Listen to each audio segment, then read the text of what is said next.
এখানে জুলাই যোদ্ধাদের নামে কিছু সংখ্যক উচ্ছৃঙ্খল লোক ঢুকেছে, সেটা ফ্যাসিস্ট সরকারের ফ্যাসিস্ট বাহিনী বলে আমি মনে করি। জুলাই গণ অভ্যুত্থানের সময় বিএনপি নেতা সালাউদ্দিন আহমেদ দেশে ছিলেন না, সেই কারণে তিনি ভুলবশত জুলাই যোদ্ধাদের আওয়ামী দোসর বলে মন্তব্য করেছেন। তার উচিত হবে আগে জেনে নেওয়া কারা সেই অভ্যুত্থানের সময় সত্যিকারের সামনে থেকে নেতৃত্ব দিয়েছে, তারপর মত প্রকাশ করা। এই মন্তব্যের জন্য তার ক্ষমা চাওয়া উচিত। বিএনপির স্থায়ী কমিটির সদস্য সালাউদ্দিন সাহেব জুলাই যোদ্ধা যারা গতকালকে আহত হয়েছে তাদেরকে ফ্যাসিস্ট আওয়ামী লীগের অনুসারী হিসেবে আখ্যা দিয়েছেন। আমাদের আহ্বান থাকবে সেই আহত যোদ্ধা এবং শহীদ পরিবারদের কাছে ক্ষমা চাবেন।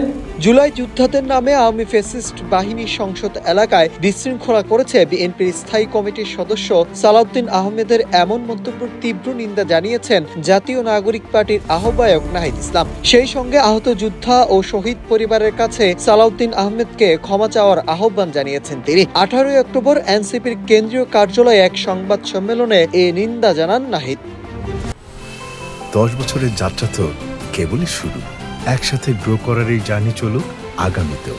পাঠাও 10 years of growing with you। Nahid Islam বলেন, জুলাই অভ্যুত্থানের সময় সালাউদ্দিন আহমদ দেশে ছিলেন না, রাজপথে ছিলেন না। তিনি জানেন না কে রাজপথে ছিল, কারা লড়াই করেছিল, কারা বুলেটের সামনে গিয়ে দাঁড়িয়েছিল। আতিকুল গাজী যার হাত কাটা গিয়েছিল তাকে যখন ফ্যাসিস্টের দোসর বলা হয়, যখন শহীদ মীর মুগ্ধের বাবাকে আওয়ামী ফ্যাসিস্টদের দোসর বলা হয়, তাদের যে কোনো দাবির প্রেক্ষিতে সেটা আমাদের জন্য খুবই কষ্টের, বেদনাদায়ক।